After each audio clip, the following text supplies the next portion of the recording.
আমরা যাদের জন্য এত কিছু করতেছি, ছেলে মেয়েদের জন্য, আত্মীয় স্বজনের জন্য, তাদেরকে দেখাশোনার দায়িত্ব নেই, খাওয়ানোর দায়িত্ব নেই, পালনের দায়িত্ব নেই, তাদেরকে মানুষ করার দায়িত্ব নেই। আচ্ছা, আমরা যদি দুনিয়া থেকে চলে যাই, আমাদের কবরে কেউ কি একটা রাত্রের জন্য কে থাকবে?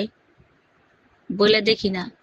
আত্মীয় স্বজন, স্বামী, সন্তান, বন্ধু বান্ধব অনেক আছে যারা কান্না করবে, যারা কান্না করতে করতে হ্যাঁ উতলা পাগল হয়ে যাবে।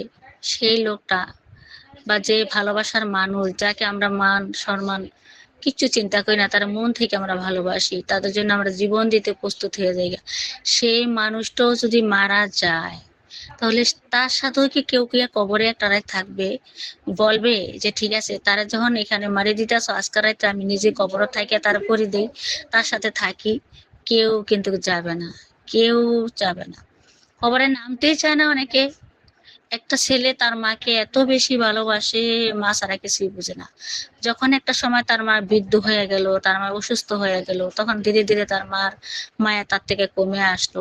একটা সময় তার মা মারা গেল, সে যখন মা মারা গেল, প্রতিবেশীরা আসলো, গোসল করাইলো, দাহন করলো, কবরে নিল, সেও লগে গেল, কিন্তু সে কবরে নামলোই না। অনেকেই বললো যে তুমি কবরে নামো, তোমার মাকে ধরো, মুদ্রার ধরো। সে কয় না, আমি কবরে নেমে ধরতে পারি না, আমি ভয় পাই। তো এবার বুঝেন, যে মার জন্য সে এত কিছু, ছেলের জন্য মা এত কিছু, সেই সন্তান অন্তত পক্ষে কবরে নাইমা তার লাশটা রাখলো না। আর দুনিয়াদারি আমরা করতেছি, থাকতেছি, খাইতেছি, একজনের জন্য একজন একার মইরেই যাইতেছি, এত ভালোবাসা। কিন্তু মৃত্যুর পরে ভালোবাসা থাকবে?